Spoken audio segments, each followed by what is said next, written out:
Çox kommentlərdə suallar gəldi ki, doktor, maqneziumun hansı formasını bəs qəbul edək, hansılarını qəbul etmək? Ona görə mən istədim ki, bugün biraz maqneziumun hansı formalarını qəbul etməliyik, o haqqda danışım.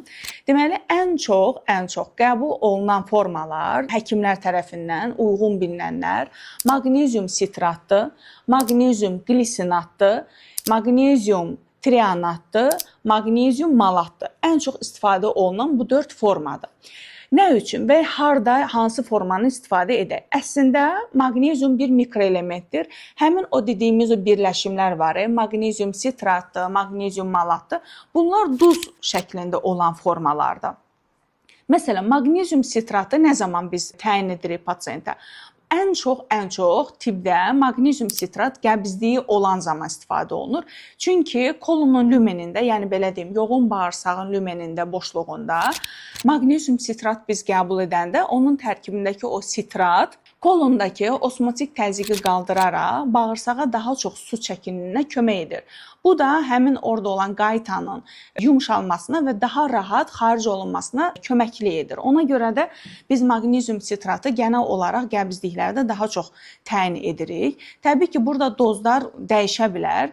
Genəldə böyüklər üçün, yetişkinlər üçün maqnezium dozu 200-400 mg arasındadır. İndi bu haqqda sonraki videoda inşallah danışacağıq. Bəzən olur ki, bəzi hallarda 600-800 mg-a qədər maqnezium dozunu qaldıra bilirik. Mənim ən çox sevdiyim növlərdən biri də maqnezium malatdır. Niyə görə bunu sevirəm? Çünki kimdə obezitə var, kimdə insulin dirənci var, kimdə şəkərli diabet var, yorğunluq var, xroniki halsızlıq var, tükənmişlik halı var. Orada maqnezium malat əlimizdən tutur, belə deyərdim. Niyə görə? Çünki malat bizdə sırf mitoxondrial disfunksiyalarda, yəni hüceyrə içərisində enerji sintezi gedən o maşınımızın mühərriki deyirik. Bax, hüceyrəmizin içərisində də mitoxondri bizim üçün mühərrik rolunu oynayır.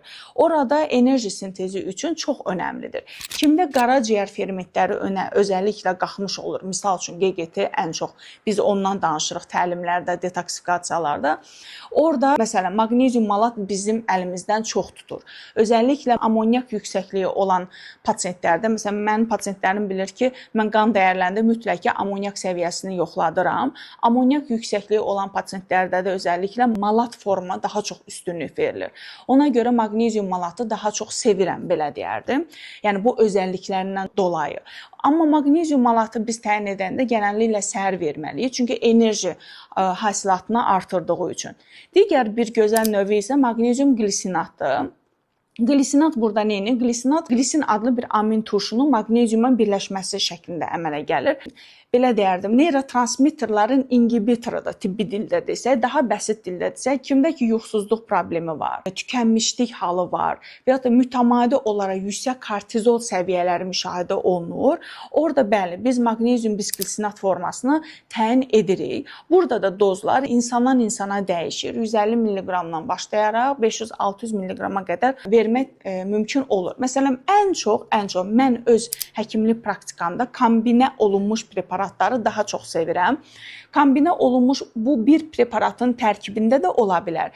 Mən bir preparatın tərkibində çox da tərcih etmirəm. Mən genəldə tutalım pasiyentdə şəkərli diabet, obezitəsi varsa, bununla mənə müraciət edib. Çünki burada belə pasiyentlərdə çoxu kortizol da yüksək olur və yuxusuzluq problemi də çox olur. Mən səhərləri məsələn malat formanı təyin edib, axşamlar isə glisinat formanı təyin edirəm.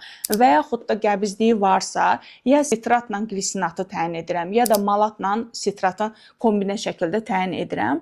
Bu şəkildə ən çox bu formalar istifadə olunur. İstifadə olunmayan, heç sevmədiyimiz forması isə genəlliklə maqnezium oksid formasıdır. Maqnezium oksid formanı yalnız laksativ təsirini artırmaq üçün, yəni bir işlədici preparat olaraq təyin edirik. Amma biz onun tərkibindəki maqneziumun hüceyrə daxilinə girməsini gözləmirik. Çünki bu mümkün deyil. Mən həmişə deyirəm, maqnezium oksid sanki bir əhəngdir.